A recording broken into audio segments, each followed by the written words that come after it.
Assalamualaikum warahmatullahi ta'ala wabarakatuh. Alhamdulillahi rabbil alamin. Wassalatu wassalamu ala asrafil anbiya'i wal mursalin, Sayyidina wa habibina wa maulana Muhammadin sallallahu alaihi wasallam wa ala alihi wa sahbihi ajma'in, amma ba'du. Ya ayyuhal hadirun, ittaqullaha haqqa tuqatihi wa la tamutunna illa wa antum muslimun. Puji dan syukur hanyalah dimiliki oleh Allah Subhanahu wa ta'ala.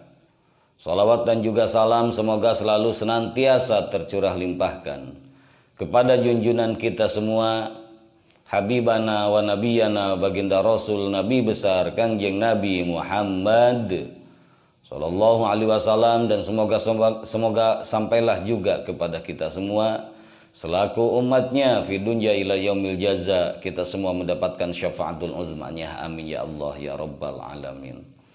Ikhwanul muslimin wa akhwatul muslimat rahimakumullah.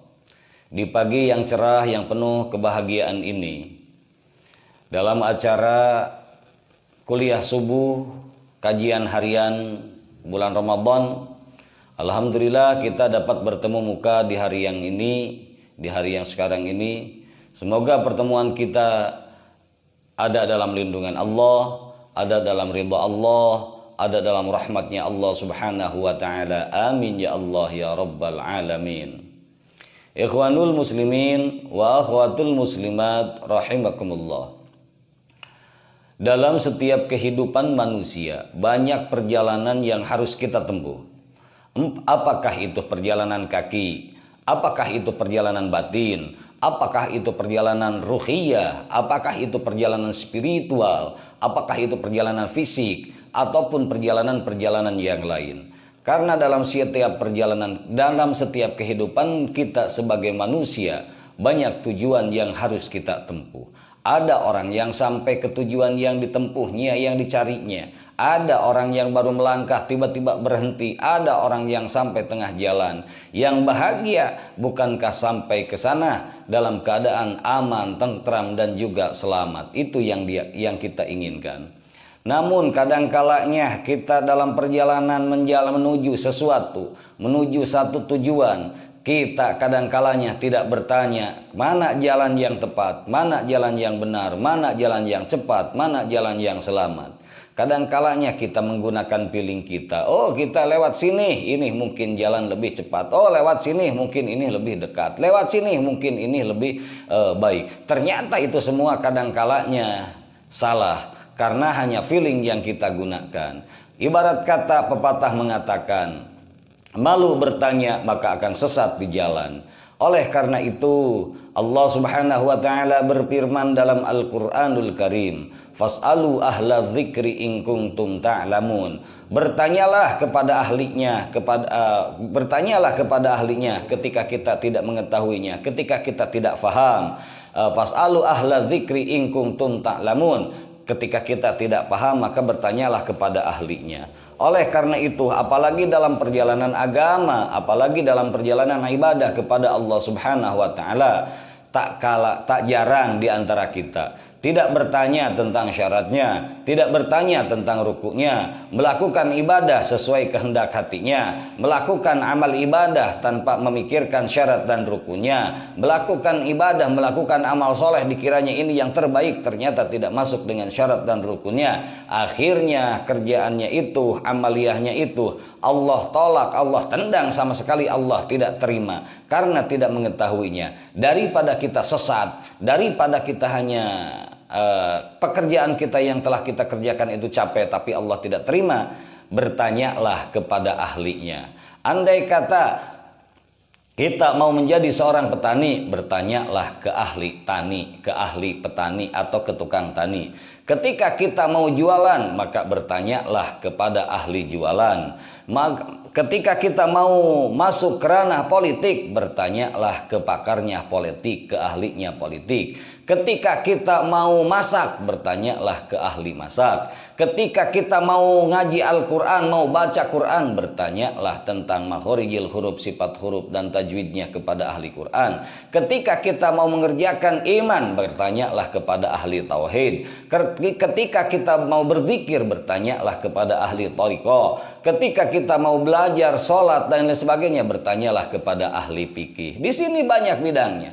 Perjalanan agama ini, perjalanan ibadah kepada Allah ini tidak bisa hanya dikira-kira menurut kita baik, menurut kita benar. Tetapi baik dan benarnya bukan menurut kita, harus menurut hukum, harus menurut Allah, harus menurut syariat. Itulah yang benar, yang apa yang kita lakukan ketika bertanya.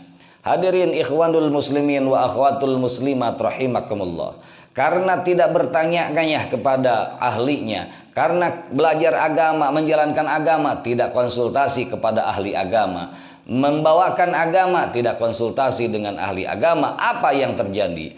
Agama ini yazid wa yankus, ibarat buntut tikus, dari pangkalnya gede tetapi ke ujungnya menjadi kecil, ibarat lidi dari pangkalnya gede tetapi sampailah ke ujungnya tipis.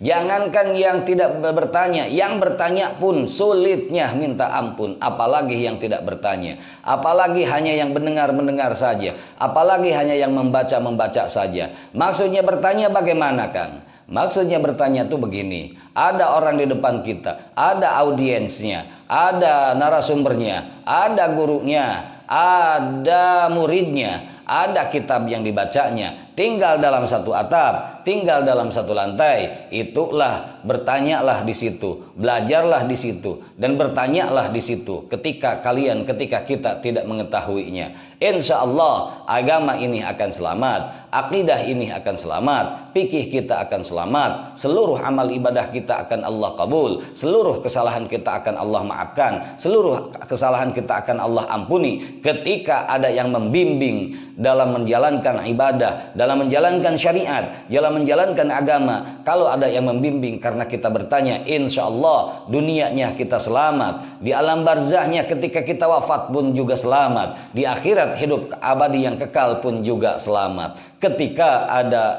kita bertanya kepada ahlinya. Tapi jangan salah, ketika kita berbicara kepada yang bukan ahlinya, kita contoh urusan dunia, kita mau menjadi seorang petani tapi konsultasi dengan seahli politik. Ibaratnya kita mau mencangkul tanah tetapi yang kita pelajari ilmu terbang. Ini sangat berjauhan. Ketika kita mau menjadi seorang politikus, tetapi kita berkonsultasi dengan seorang pedagang. Ketika kita mau jadi seorang pedagang, malah konsultasi kepada seorang petani. Disinilah yang jauh, disinilah yang beda. Berarti yang salah kita konsultasinya, yang salah pertanyaannya, akan salah pun juga jawabannya. Jadi ketika mau bertanya kepada ulama, urusan akhirat, urusan agama, urusan tauhid, urusan fikih, urusan tasawuf, urusan akhlak dan lain sebagainya, kalau sebelum bertanya berpikir apa yang harus kita tanyakan. Karena salahnya pertanyaan maka akan salahnya jawaban. Tidak mungkin pertanyaan yang salah jawabannya pun ikut benar. Misalkan yang ditanyakan A, pasti ulama akan menjawab A. Tetapi ketika kita bertanya A, maksud kita B, itulah yang salah. Jangan salah pertanyaannya, biar jawabannya ada di dalam teks kebenaran. Hadirin ikhwanul muslimin wa akhwatul muslimat rahimakumullah. Jangan malu bertanya, nanti akan sesat di jalan. Bertanyalah kepada ahlinya ketika kalian, kata Allah, tidak memahaminya hal tersebut. Tetapi di sini bertanya, jangan bukan kepada ahlinya, harus bertanya kepada ahlinya, biar tepat jawabannya, biar pas jawabannya. Saya nitip kepada semua hadirin yang hadir, baik jemaah offline maupun jemaah online, yang selalu setia menonton atau menyimak majelis Al-Hidayah Channel ini. Saya harap semua bertanyalah kepada ahlinya. Kalau kita mengikuti perjalanan fikih Ahlussunnah wal Jamaah yang bermadhabkan Imam Syafi'i, maka bertanyalah sesuai dengan madhabnya. Kalau kita di Imam Syafi'i, malah kita bertanya tentang Imam imam yang lain, imam Hanafi atau imam yang lain, yang dimana pada keseluruhannya pada dasarnya ibadah itu sama, kaifiyahnya. Ini tentang masalah kaifiyah. Ini yang sulit. Tapi kalau untuk hanya menjadikan pengetahuan fikihnya Imam Syafi'i seperti apa, fikihnya Imam Hanafi seperti apa, fikihnya Imam Hambali seperti apa, fikihnya Imam Maliki seperti apa, silahkan. Tapi kalau untuk dipraktekkan, jangan dari keempat madhab itu kita pakai. Ambil satu. Kalau mau pakai Imam Syafi'i, ya Imam Syafi'i. Kalau mau pakai Imam Hambali, ya Imam Hambali. Kalau mau pakai Imam Maliki, ya Imam Maliki. Kalau mau pakai Imam Hanafi, ya pakai Imam Hanafi. Jangan kita mengerjakan misalkan begini, wudhunya Imam Syafi'i, takbiratul ihramnya Imam Syafi'i, tetapi pas i'tidalnya, pas rukunya, pas sujudnya kita pakai imam yang lain, itu enggak boleh. Tidak baik mengambil dua kendaraan dikendalikan dalam satu perjalanan yang sama, itu tidak mungkin. Yang baik dan benar dari keempat madhab tersebut, ambillah satu madhab, tetaplah di sana, istiqomahlah di sana, insya Allah akan selamat. Apalagi kita seorang ahlu sunnah wal jamaah bertanya tentang tahlil, bertanya tentang kunut, bertanya ke seorang wahabiyah, maka itu ibaratnya yang ditanyakan bumi, maka yang akan dijawab langit. Ketika bertanya langit, maka yang akan menjawab bumi. Kalau kita menjadi ahlu sunnah wal jamaah, bertanyalah terhadap ulama-ulama ahlu sunnah wal jamaah. Kalau seorang wahabi, Anda seorang orang wahabi, jangan bertanya ke ulama ahlu sunnah wal jamaah, bertanyalah kepada ulama-ulama wahabi yang Anda cintai. Karena kami selalu bertanya, selalu berkonsultasi hanya sama orang ulama-ulama ahlu sunnah wal jamaah. Maksudnya apa? Ahlu sunnah wal jamaah yang baik adalah jadi paradigma ahlu sunnah wal jamaah yang baik. Menjadi Muhammadiyah yang baik, jadilah paradigma Muhammadiyah aslinya, sejatinya Muhammadiyah yang baik. Ketika menjadi seorang Persis, jadilah diri Persis sendiri, jadilah paradigma Persis sendiri. Jangan pernah Anda yang Persis menyinggung yang NU, Anda yang Muhammadiyah menyinggung yang NU. Di NU ada tahlilan, di Anda tidak. Jangan pernah Anda caci maki. Emang seberapa hebat ilmu Anda dengan ilmu-ilmu ulama ahlu sunnah wal jamaah yang telah mewariskan itu semua kepada pengikut-pengikutnya. Makanya jagalah persatuan, jagalah kesatuan. Yang ahlu sunnah wal jamaah, yang NU, jadilah NU, paradigma NU yang baik. Ketika yang Muhammadiyah, jadilah paradigma Muhammadiyah yang baik. Ketika jadi Persis, jadilah paradigma Persis yang baik. Ketika jadi Wahabi, jadilah Wahabi yang baik. Tidak boleh yang Wahabi, yang Muhammadiyah, yang Persis, yang NU ngikutin urusan orang lain.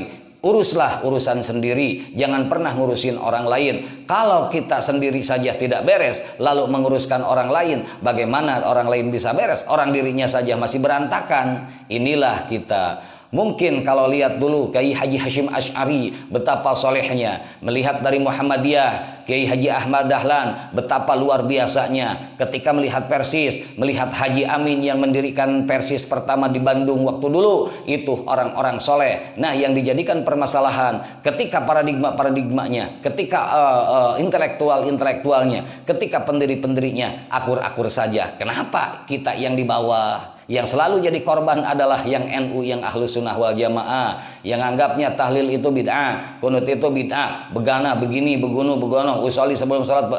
Itu jangan pernah ngurusin kita. Kita tidak pernah ngurusin yang Muhammadiyah ibadahnya. Kita tidak pernah ngurusin yang Persis dalam ibadahnya. Silahkan kita masing-masing untuk jaga kita keamanan, jaga kita kedamaian, jaga kerukunan di antara ormas-ormas Islam yang ada. Karena sejatinya Islam, negara NKRI ada, tidak bisa dipisahkan dengan NU, tidak bisa dipisahkan dengan Muhammadiyah, tidak bisa dipisahkan dengan Persis. Karena kita sama-sama ormas Islam yang ada jauh sebelum kemerdekaan Republik Indonesia ini tercapai. Kita ayo marilah, jangan pernah ada yang berjalan di depan, jangan pernah ada yang berjalan di belakang. Berjalanlah di samping, kita bergandengan tangan, kita antarkan negara Republik Kesatuan Indonesia ini sampai finish, sampai tujuan, sehingga dijadikan baldatun thayyibatun wa rabbun ghafur.